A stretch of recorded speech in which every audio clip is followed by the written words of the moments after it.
తెలంగాణలో 6 గ్యారెంటీల అమలుపై ప్రభుత్వం కసరత్తు చేస్తుంది. లోక్సభ ఎన్నికలకు ముందే హామీలను అమలు చేయాలని కాంగ్రెస్ సర్కార్ భావిస్తుంది. ఇప్పటికే మహిళలకు ఉచిత బస్సు ప్రయాణం, రాజీవ్ ఆరోగ్యశ్రీ వంటి పథకాలను విజయవంతంగా అమలు చేయగా 500 రూపాయలకే గ్యాస్ సిలిండర్, 200 యూనిట్ల ఉచిత విద్యుత్ గ్యారెంటీలను ఈ నెల 27వ తేదీన ప్రారంభిస్తామని సీఎం రేవంత్ రెడ్డి ప్రకటించారు. మరోవైపు తెలంగాణ ప్రజలు ఆశగా ఎదురుచూస్తున్న మరో పథకాన్ని కూడా అమలు చేసేందుకు అడుగులు పడుతున్నాయి.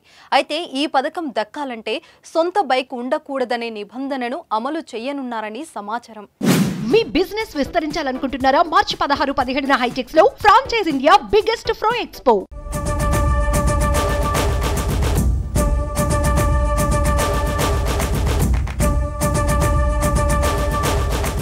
తెలంగాణలో కాంగ్రెస్ విజయానికి 6 గ్యారెంటీలు ఎంతో దోహదం చేశాయి. ప్రజల చేత హస్తం గుర్తుపై ఓటు వేసేలా చేశాయి.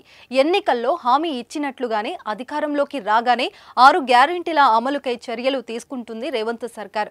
అధికారంలోకి వచ్చిన 100 రోజుల్లో 6 గ్యారెంటీలను ఖచ్చితంగా అమలు చేయాలని కాంగ్రెస్ సర్కార్ భావిస్తుంది. ఈ క్రమంలో తాజాగా ఇందిరమ్మ ఇళ్లకు సంబంధించి రేవంత్ సర్కార్ కీలక నిర్ణయం తీసుకుంది. ఇందిరమ్మ ఇళ్ల నిర్మాణం పథకంలో భాగంగా ఒక్కో ఇంటి నిర్మాణం కోసం అర్హులైన పేదలకు 5 లక్షల రూపాయలు ఇస్తామని ప్రకటించింది. అలానే జాగలేని వారికి స్థలం పట్టాలు ఇచ్చి ఆ తర్వాత ఇంటి నిర్మాణానికి 5 లక్షలు ఇస్తామని తెలిపింది. ఈ క్రమంలో ప్రజాపాలన కార్యక్రమంలో దరఖాస్తులు స్వీకరించగా భారీగా అప్లై చేసుకున్నారు.